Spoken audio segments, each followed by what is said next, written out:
사감정의 의의와 한계에 대해서 말씀드려보면 매도 청구 소송에서 사감정은 신빙성의 문제로 부동산 소유주에게 직접적으로 유리하게 반영되지는 않아요. 재판부가 지정한 법원 감정인의 감정평가서만이 신빙성 있는 평가서로 활용되게 됩니다. 감정연서는 매우 중요해요. 매도 청구 소송에서는 다른 일반 소송과 달리 준비 서면보다는 감정연서가 더 중요합니다. 안녕하세요. 건평법률사무소 김건우 변호사입니다. 저는 부동산, 재개발, 재건축을 전문으로 하고 있으며 해당 분야가 대한변호사협회 전문 분야 등록되어 있습니다.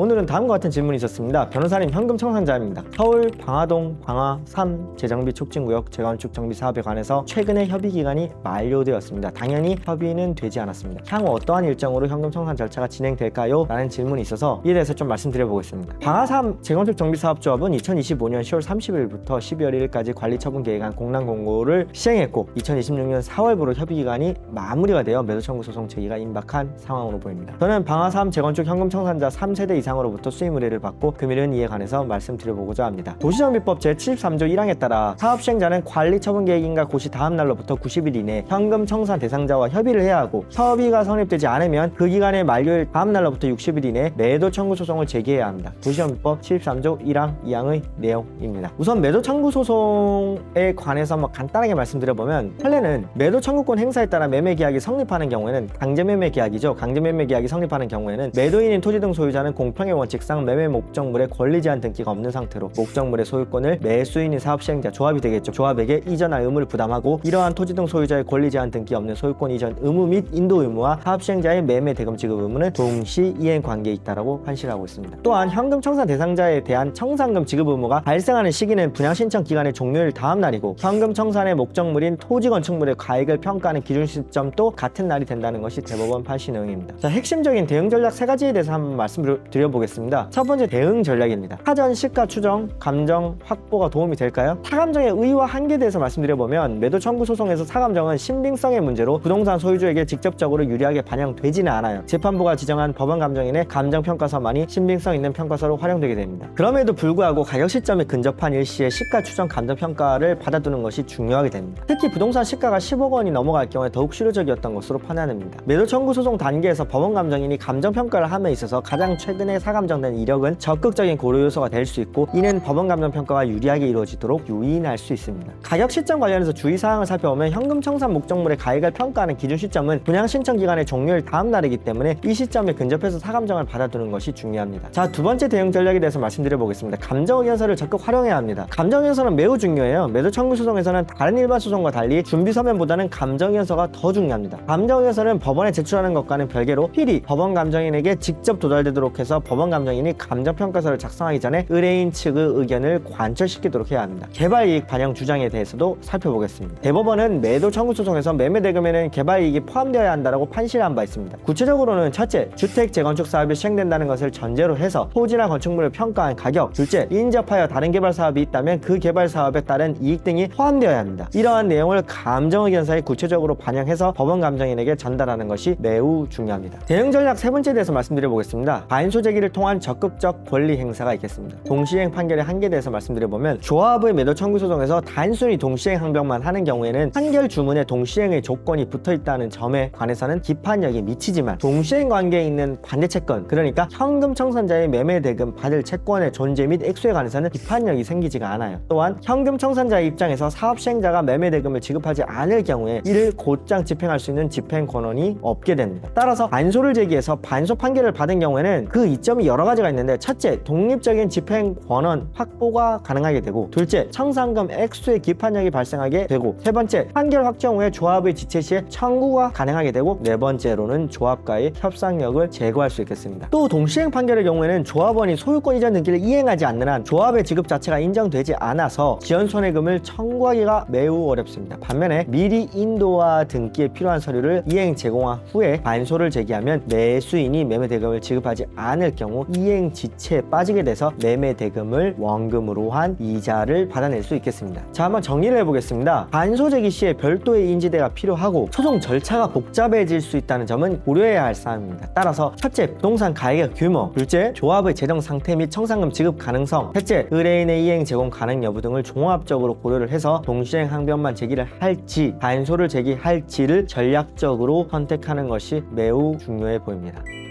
재건축 전략은 이론과 실무 경험이 맞물려서 돌아가는 중에 수립됩니다. 재건축 현장에서는 다양한 변수들이 수시로 발생하며 즉각적인 전략의 수정이 필요할 수 있겠습니다. 건평법률사무소는 당신에게 가장 가까운 재건축 전문가가 되도록 하겠습니다. 본 유튜브 구독과 좋아요, 알림 설정까지 바라며 당법률사무소는 네이버 블로그도 운영하고 있습니다. 블로그에 들어오셔서 네이버에 건평법률사무소라고 검색하고 들어오셔서 재개발, 재건축, 그리고 부동산에 관련된 각종 유익한 정보들을 가져가실 수 있으면 좋겠습니다. 네, 이상입니다. 감사합니다.